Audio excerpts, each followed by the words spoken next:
Palakonda MLA Nimmaka Jayaraj ప్రస్తుతం మనతో ఉన్నారు. ఆయనతో మాట్లాడే ప్రయత్నం చేద్దాం. సార్ చెప్పండి, ఏడాది పరిపాలనలో ముఖ్యంగా మీది గిరిజన నియోజకవర్గం, సో మీ అభివృద్ధి ఎలా ఉందంటే ఏం చెప్తారు? ఈ ఏడాది పరిపాలనలో గిరిజన నియోజకవర్గాల్లో అభివృద్ధి కార్యక్రమాలు పెద్ద ఎత్తున చేపట్టామండి. ముఖ్యంగా గ్రామీణ గిరిజన గ్రామాలన్నిటికి కూడా రోడ్లు వేసుకున్నాం. ఎన్ఆర్ఈజిఎస్ ద్వారా ఈ 1 ఇయర్లో చాలా గ్రామాలకి రోడ్లు వేసాం. మీరు వినే ఉంటారు, అర్ధలనే గ్రామం ఉంది. గత 80 ఏళ్లలో వైసీపీ ప్రభుత్వం కానీ కాంగ్రెస్ ప్రభుత్వం కానీ ఏ ప్రభుత్వాలు కూడా అటువంటి గ్రామాలకు రోడ్లు వేయలేదు. నేను ఎమ్మెల్యేగా గెలిచిన తర్వాత సుమారుగా అర్ధలనే గ్రామానికి 80 ఏళ్ళ తర్వాత తారు రోడ్డు వేసుకోవడం జరిగింది. ఆ ప్రజలందరూ కూడా మరి పట్టణ ప్రాంతానికి రావాలంటే మరి పొలాలు గట్ల నుంచి వచ్చి మరి పాలకొండ పట్టణానికి వచ్చేవాళ్ళు. కానీ మరి ఎన్ఆర్జీఎస్ నిధుల నుంచి ప్రతి గ్రామానికి కూడా నిధులు మంజూరు చేసి పెద్ద ఎత్తున అభివృద్ధి కార్యక్రమాలు చేయడం జరిగింది. అయితే సూపర్ 6 హామీలు ఇంకా అమలు కాలేదు, ఏడాది పూర్తయినని చెప్పేసి వైసీపీ రీసెంట్గా వెన్నుపోటు దినం కూడా నిర్వహించింది. దానిపై మీరే ఉంటారు? ఇది కేవలం అధికార పార్టీని మరి ఇరుకుని పెట్టాలనే ఉద్దేశంతో ఈరోజు వైసీపీ మరి ప్రతిపక్ష పార్టీ కుట్రలు పన్నుతోంది. ముఖ్యంగా మరి గెలిచిన వెంటనే మేము ఆ రోజు ఎన్నికల్లో హామీ ఇచ్చాం.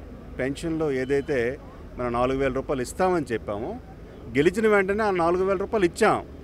మరి వైసీపీ ప్రభుత్వంలో జగన్మోహన్ రెడ్డి గారు ఆయన ముఖ్యమంత్రిగా ఉన్నప్పుడు 3,000 రూపాయలు ఇస్తానని చెప్పి మరి ఆ 1,000 రూపాయలు కూడా 5 ఏళ్ళ సమయం తీసుకున్నారు. మేము అలా కాదు, గెలిచిన వెంటనే ఆ 1,000 రూపాయలు గెలిచిన వెంటనే మరి 1,000 రూపాయలు 3,000 కలిపి 4,000 రూపాయలు ఇచ్చాం. అలాగే 3 గ్యాస్ సిలిండర్ ఉచితంగా కూడా ఇచ్చాం. ఏ ప్రభుత్వానికైనా కొంత సమయం అనేది అవసరం అండి. గతంలో జగన్మోహన్ రెడ్డికి పథకాలు ఇచ్చినప్పుడు కూడా 1 సంవత్సర కాలం పాటు ఇంకా తీసుకున్నారు ఆయన కూడా. మరి ఈరోజు మేము మరి ఆగస్టు 15 నుంచి తల్లికి వందనం ఇస్తున్నాం. అలాగే మరి ఉచిత బస్సు ప్రయాణాన్ని కూడా త్వరలో మహిళలందరూ కూడా కల్పిస్తున్నాం. ఎన్నికల్లో ఏవైతే హామీలు ఇచ్చామో ఖచ్చితంగా హామీలన్నీ కూడా మేము నెరవేరుస్తామండి. యువ నాయకులుగా చెప్పండి, అనేక ఏళ్ళుగా గిరిజన ప్రాంత ప్రజలు ముఖ్యంగా యువత ఉపాధి లేక అనేక ఇబ్బందులు ఎదుర్కొంటున్నారు. మరి మీ హయాంలో ఎటువంటి చర్యలు చేపడుతున్నారు వారి యొక్క ఉపాధికి సంబంధించి?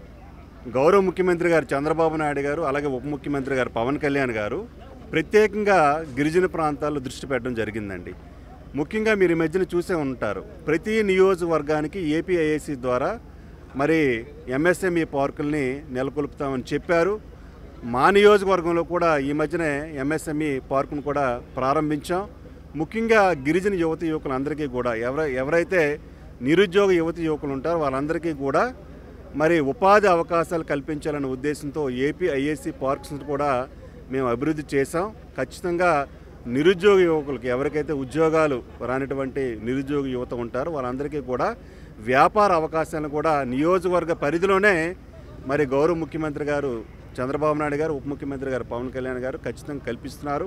నేను కూడా దాని మీద ప్రత్యేకంగా ముఖ్యంగా మా గిరిజన నియోజకవర్గాల నుంచి వలసలు వెళ్లకుండా వలసల్ని నివారించడానికి మేము ప్రత్యేకమైనటువంటి కార్యాచరణ చేపడుతున్నాం.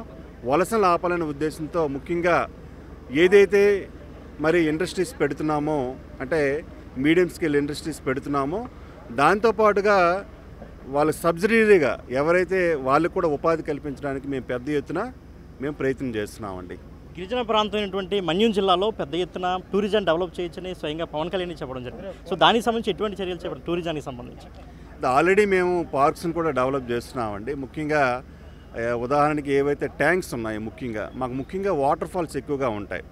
వాటర్ ఫాల్స్ సంబంధించి ఆల్రెడీ మేము డిపిఆర్స్ కూడా మరి గౌరవ మరి సంబంధించినటువంటి మంత్రి గారితో కూడా మాట్లాడడం జరిగింది. దానికి సంబంధించి ప్రత్యేకంగా టూరిజం పైన మేము శ్రద్ధ పెట్టాం. ముఖ్యంగా మాకు ఎక్కువగా జలపాతాలు ఎక్కువగా ఉంటాయి, వాటిపైన ఎక్కువగా దృష్టి పెట్టి ఆ పరిసర ప్రాంతాల్లో అభివృద్ధి చేసి అక్కడ నుండి స్థానికంగా ఉన్నటువంటి ప్రజలకు ఉపాధి అవకాశాలు కల్పిస్తున్నాం.